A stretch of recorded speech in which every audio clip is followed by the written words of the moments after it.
And now, your forecast first from the CBS 17 Storm Team. Well, after highs in the 70s today, we're going to go there again tomorrow, but we've also got the cold front coming through. Good evening. Thanks for watching CBS 17. I'm Wes Hohenstein. So cool, but not really cold in the morning. It was 40s this morning. Wednesday morning starts off in the low 50s. It'll get windy throughout the day and warm again with lunchtime temperatures around 70. And then the cold front comes through. I'll talk about the little bit of rain we're expecting with that front and how much colder it's about to get in less than 15 minutes.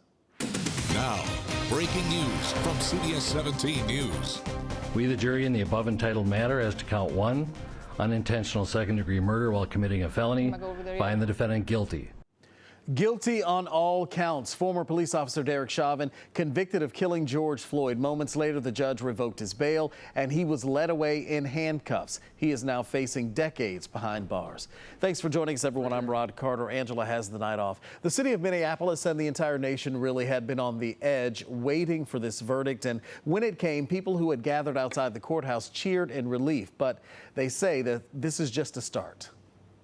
Honestly, I think it's just one victory. I think the battle is going to be much longer. It's about time that police are held accountable for what they do. It took a jury less than 10 hours to find Derek Chauvin guilty of all charges. His family joined activists in prayer following the verdict. We are able to breathe again because justice for George means freedom for all. The former Minneapolis police officer was convicted of murdering George Floyd after kneeling on his neck for more than 9 minutes. That was last May. That incident sparked worldwide protests and a re-examination of race relations and policing. Nothing can ever bring their brother, their father back. But this can be a giant step forward in the march toward justice in America. And as we mentioned, Chauvin's bail has been revoked, meaning he is back behind bars tonight, and he's already been moved from the jail to a Minnesota correctional facility. 3 other officers, by the way, are charged with aiding and abetting George Floyd's murder, and they face trial in August. For George, this fight is not over. We're going to stand here together. We're going to try to get this George Floyd Act passed. Yes. The act has to be passed, people. That was George Floyd's brother, Rodney, responding today after the verdict. And as you know, George Floyd was born here in North Carolina, has deep roots in the Triangle. And tonight we talked with his uncle, Roger Floyd. CBS 17's Maggie Newland here now with his reaction to this verdict today. Maggie.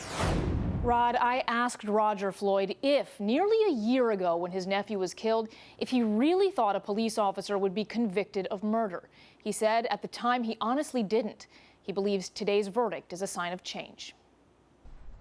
Upon learning a Minneapolis jury reached a verdict in the killing of George Floyd, 1,200 miles away in Raleigh, his uncle Roger said a prayer. We are indeed a family of faith, and God has allowed us to endure this. The trial brought back in vivid detail his nephew's agonizing final moments. Our family had to relive the incident. But ultimately, Roger Floyd says it brought justice. Unintentional second-degree murder while committing a felony, find the defendant guilty. We got the verdict that we prayed for, that we had hoped for. In my heart of hearts, that was the only verdict that they could render. Amid his relief and gratitude, this still grieving uncle felt something that may seem surprising. I felt sad, believe it or not, for Derek Chauvin. Why? He's a human being.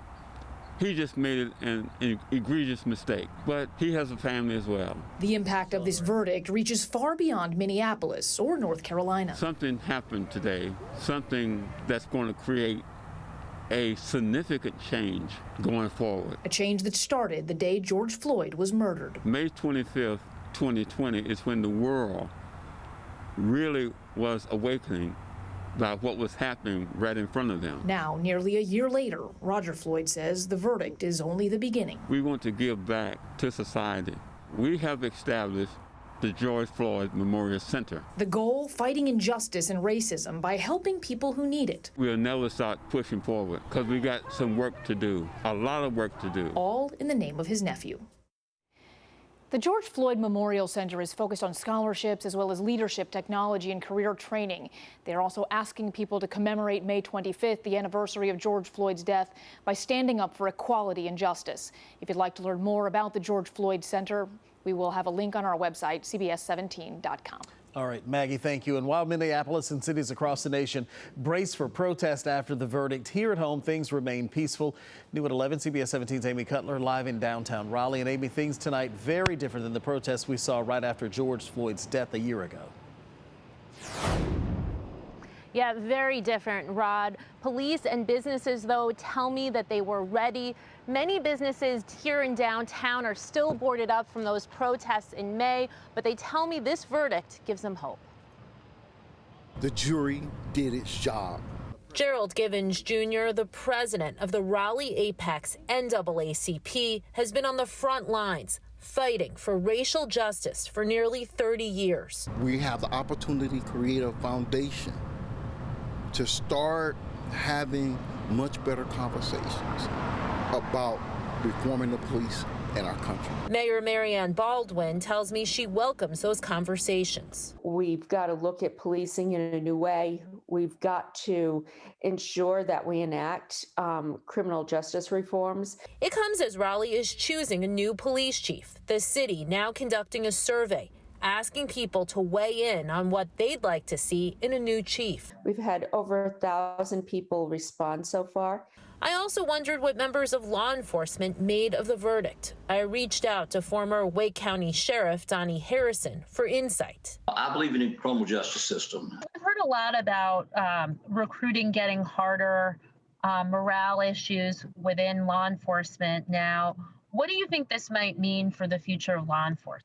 People don't understand law enforcement when they've never walked in our shoes out in the middle of the night. Many downtown businesses remain boarded up. While they tell me they're supportive of protests, they're still trying to protect their property. It was kind of a magical moment in the store. We had a kind of collective sigh of relief. Yeah, many echoing those same sentiments. Now, if you would like to take part in that survey, the City of Raleigh has it posted on their website, and you can take part through May 14th. Live in Raleigh, Amy Cutler, CBS 17 News. Amy, thank you. Also breaking tonight in Columbus, Ohio, protesters are surrounding the police department after an officer-involved shooting that killed a 15-year-old girl. The victim's family says the girl called 911 because girls were fighting outside the foster home where she was living. Police have not said exactly what led up to this shooting. However, Columbus's mayor says there is a body camera footage of the incident, and the mayor asked for calm as the Ohio Bureau of Investigation continues to gather all the facts in this case. You can always look for updates on breaking news on our CBS 17 News app and CBS17.com. The app, by the way, is free, and you can customize the alerts, the type of alert that you'd like to receive. More good news for the economy of the Triangle after another high-tech firm is coming to our area, and it guarantees hundreds of jobs at high wages. New at 11, CBS 17's Steve Spration live for us in Mooresville, getting some answers about this company and when they're coming to the Triangle.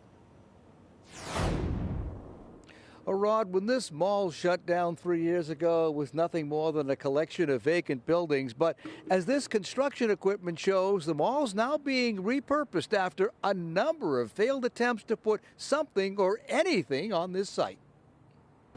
The Morrisville Outlet Mall was constructed with great hope. Located just off Interstate 40, it was designed to attract customers.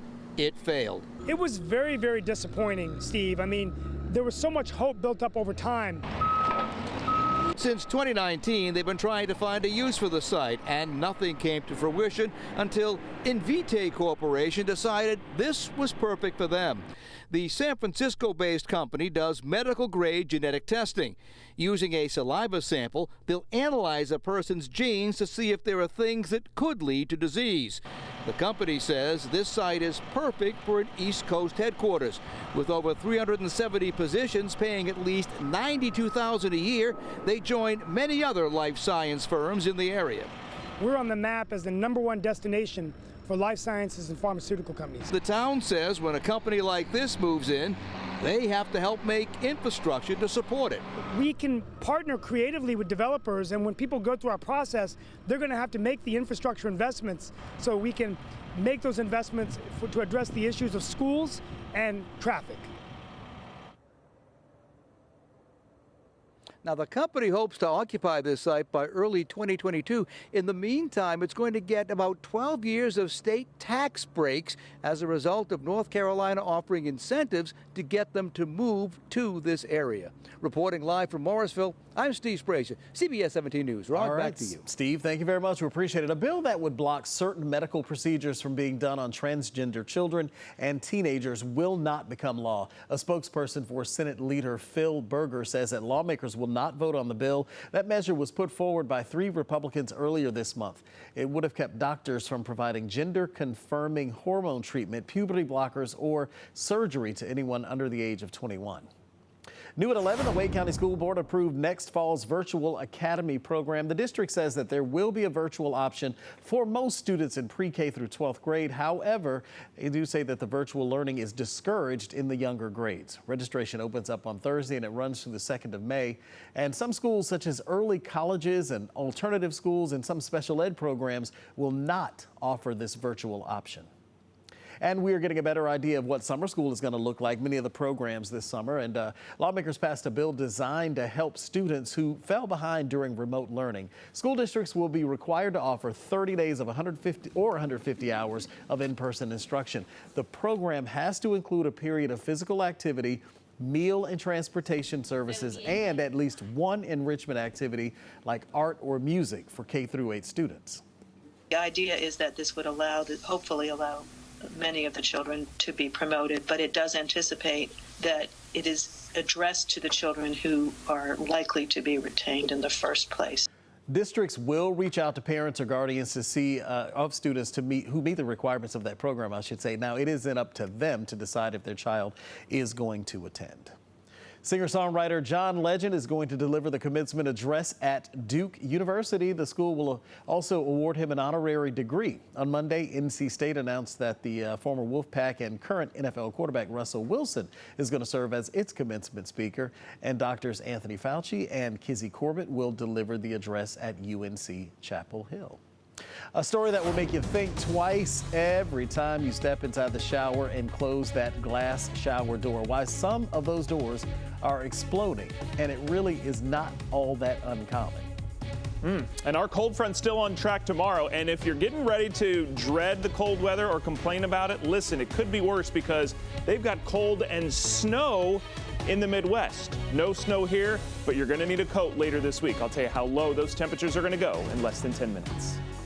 I'm CBS 17's Angela Taylor. You don't want to miss local news that matters. Make sure you download our CBS 17 News app and you can customize your notifications. To do that, click on Settings and select which notifications you'd like to receive: breaking news, traffic, or weather. All the information you need free at your fingertips on the CBS 17 News app. Download and install the CBS 17 News app. Local news that matters right in the palm of your hand.